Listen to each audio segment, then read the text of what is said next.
আমি যা বলছি কান দিয়ে ঢুকছে ঠিক মতো? শোন না। এই কথার উত্তর দাস না কি জন্য? কি বলছি আমি? যা শোন। 10 লাখ টাকা নাম সস, তুই আমার আসল রূপ দেখবি।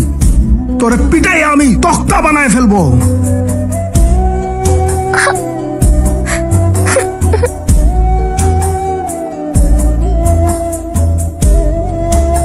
বাবা মান্নাত।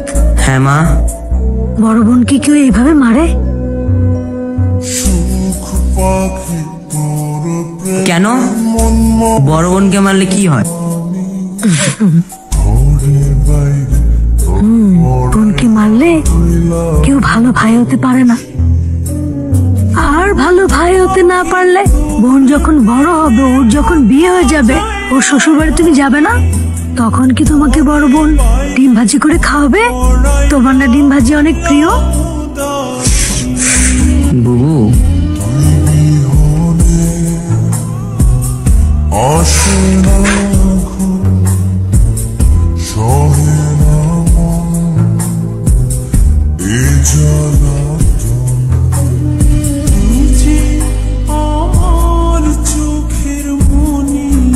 বুবু,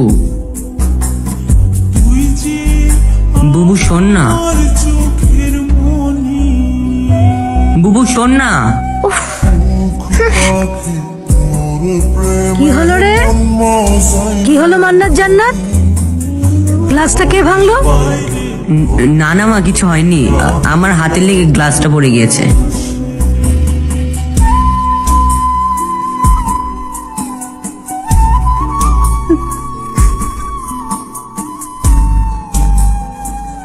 বুবু সরি, প্রমিস আর কখনো করবো না। হইছে, এবার তুই এখন খা। তাহলে তো শ্বশুর বাড়ি গেলে ডিম ভাজা করে খেতে দিবি তো?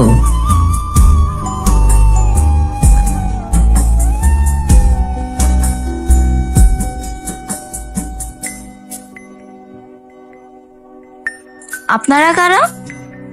আমরা অনেক দূর থেকে আসছি, আপনার ডিম ভাজি খাবো বলি। কি? এটা কি সোহেল মির্জার বাড়ি? হ্যাঁ, উনি তো আমার বড় ভাই।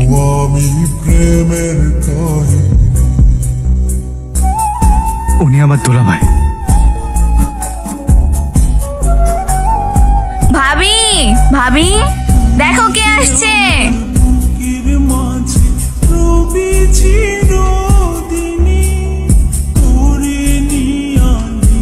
জান্নাত, এরা এরা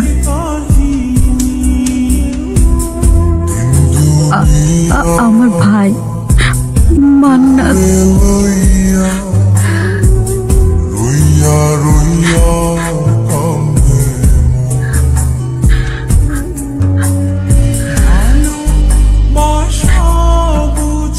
মান্নাত, তোমার বোন সারাদিন কতবার তোমার নাম নেয়, তুমি জানো না? মান্নাত এটা করতো, মান্নাত ওইটা করতো, মান্নাত এমন, মান্নাত তেমন, কত কথা যে কয়।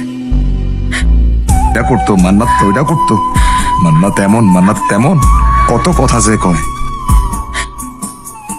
তুমি আসছো ভাই, আমি অনেক খুশি হয়েছি। যবে থেকে বিয়ে হয়েছে তোমার বোন রে কেউ দেখতে আসা তো দূরের কথা, ফোন দিয়ে একটা খবরও নেয় না। তুমি আসছো ভাই, আমি অনেক খুশি হয়েছি। এই জান্নাত, তোমার ভাই আসছে, বাজারের একটা নিয়ে আসো। আজকে তুমি নিজের হাতে তোমার ভাইয়ের যত পছন্দের খাবার আছে সব রান্না করে খাওয়াইবা।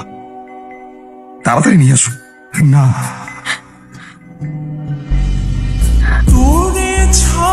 কেন?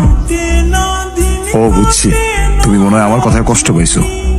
আমি আসলে কিছু চিন্তা করে তোমার কিছু বলি নাই ভাই, মনে কোনো কষ্ট রেখো না। মা বলতো ভালো ভাইরা নাকি বোনের শ্বশুর বাড়ি গেলে বোন ডিম ভাজি দিয়ে ভাত খেতে দেয়।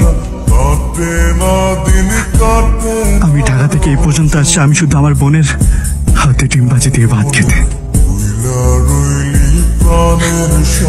কি বাবু, তুই তোর ভাইকে ডিম ভাজা দিয়ে ভাত দিবি না?